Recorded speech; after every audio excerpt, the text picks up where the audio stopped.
Okay, people. Some things I'm gonna get off my chest tonight. After watching The Walking Dead season finale and then Fear the Walking Dead season premiere and then Talking Dead, it's just so much I want to talk about. First off, we're gonna start off with The Walking Dead. There was a lot of stuff there that kind of felt um off to me in some sense, like the whole ambush situation. Like when Rick seen it, he was like, "Okay, it's a trap, so we know what to do from here." And I was kind of curious about it. It's like, how is it that it's a trap, but you still walk into it though? Like you're still surrounded. They know where you're at, and excuse me. It was just weird to me that he said that, but he still walked into it, and how Negan basically, if it wasn't for Eugene, first of all, Eugene, he's not my favorite. I guess after this, he's kind of okay, but I don't know. He's just a little too flip floppy for me. I don't know. Kind of bugs me a little bit. But props to Eugene. If it wasn't for him, probably everybody would have got killed. But okay, they would have got killed. But props to Eugene, double cross. Props to Gabriel too, getting that shot off the Negan too. Ow, right there in the jaw. I like that. Can't see a damn thing, but he can connect to your jaw real easy, though. That was funny to me, though. And then Negan had this whole gun exploded on his hand. It was just weird. He couldn't do nothing. And then Rick chased after him alone, which is why I don't understand. Like, he has a lust, like a bloodlust for Negan. He's gonna go out there one-on-one no matter what and try and kill him. But the fact that he pursued him alone and in the end didn't kill him, that's a whole nother story within itself. Like, I know you're preserving Carl's wishes and stuff like that, but it's kind of like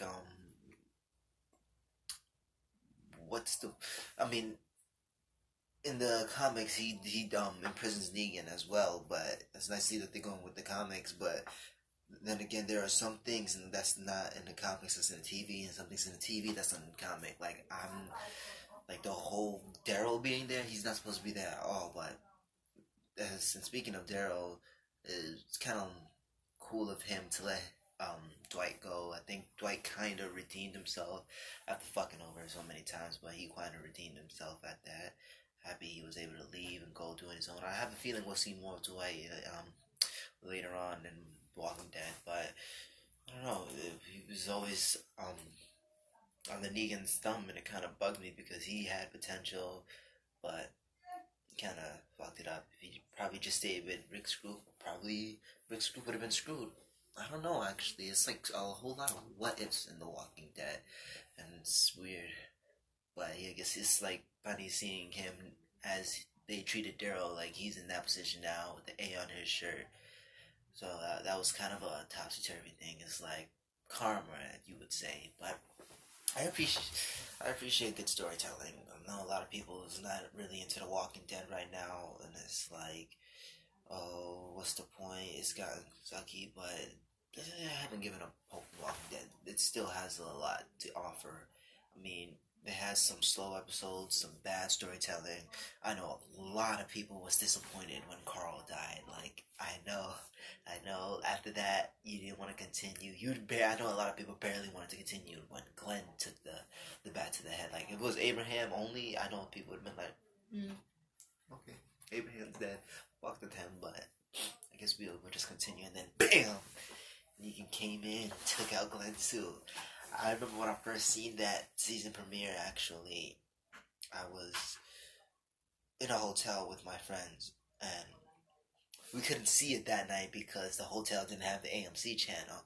I was so fucking pissed. Like, I didn't want to be bothered. I didn't want to be talked to. None of that. Like, it was a horrible night. And it was just fuck up after fuck up after fuck up. Because after that, we found out there was no AMC. We had to go to my friend's house.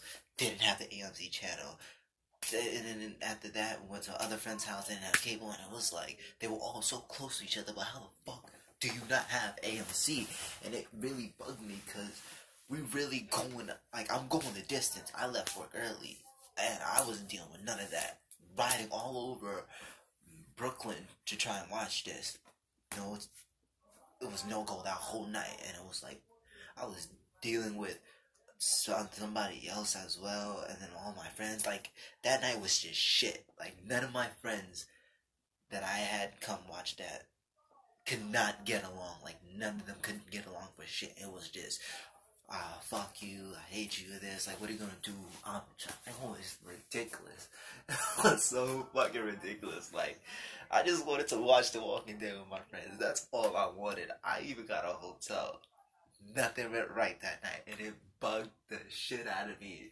Wake up early in the morning. I didn't have work until later on to that day. I got home. All my friends are still with me. None of them got along throughout the entire night, by the way. It was just at it. Complaining on who was sleeping where, what do we eat in, oh, did you pay for this? And it was just annoying that whole night. But got home, all of them still with me, and I thank God I had the show recorded on as well. Like I always record shows that I have to see. And when I got home, I said, "Shut the fuck up! Anybody talk, I'm punching you straight in your face." That's it. Like, I was livid as it is. It's like, they wasn't gonna ruin this. So as I'm watching the season 6 premiere of The Walking Dead, no, season 7 premiere of The Walking Dead, I'm on my knees as I'm in the line with all of them, and I'm just here, like, shaking, teardrops falling from my eyes and stuff. There's actually a video of it somewhere. I don't know if people can find it, but there's a video of me on my knees on it, because my reaction was that bad. Like, Abraham died. Boom, I was like, and I'm still on my knees, like I'm on the line with him. And then I was like, oh shit. And then he was like, I did say no exceptions. Back to it. Bam! When Glenn took the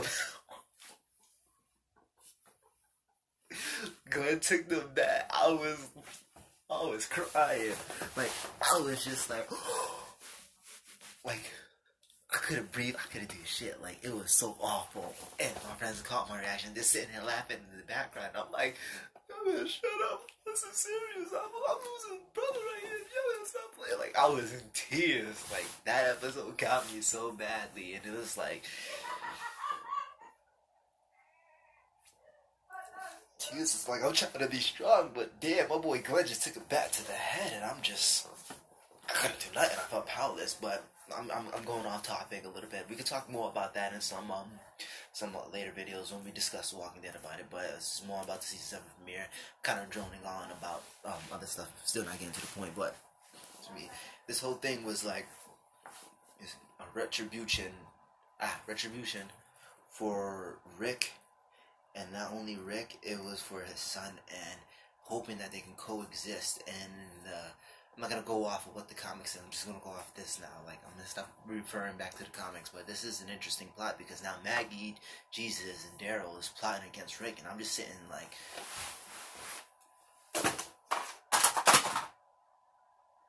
basically like that. Like, everything is just falling apart. Like, I just went through all this trouble for what?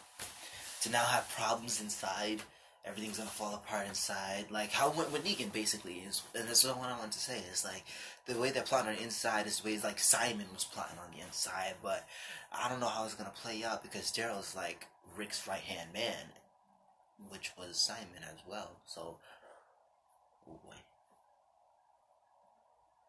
that's bad. This is bad. I don't want to think about it because it's just hurting me thinking that if they get into a conflict between each other where it's like, you can't be leader no more, this is where you end, you can't be around, and they have to fight or kill to see who survives, it's gonna kill me inside because I don't want to see Maggie, Daryl, none of them die, especially Rick because, you know, it's protagonist of the show. He's not protected by plot, story, or whatever it is. He's not protected by that. He can't die, and Scott did say that he will die eventually. Andrew did give us a little glimpse of how he wants to go, like as if he was secure and stuff, but he's not protected. He can still die, and that's what scares me the most, because once he's died, I'm done with The Walking Dead. I'm done.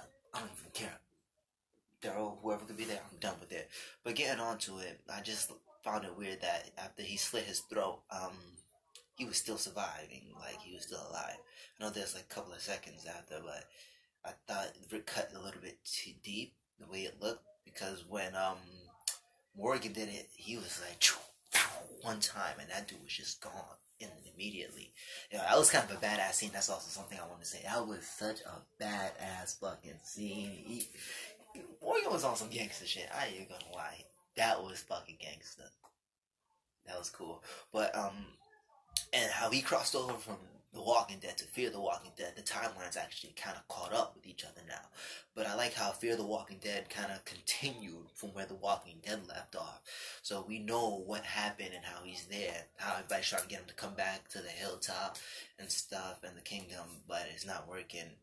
And you remember from season 1, it was just Rick and Morgan. Not Rick and Morty, but Rick and Morgan. That's funny. I like that. I caught on to that. But yeah, it was just them then, and now it's them now leading their own shows. Well, not leading. Well, Morgan's not really leading, but I bet you a lot of people's gonna tune in to Fear the Walking Dead because Morgan's on it now. I wonder what kind of aspects and what can he bring to that show as he did to The Walking Dead when he came back in season 5, I think, after the whole Terminus crap, and then they found Alexandra.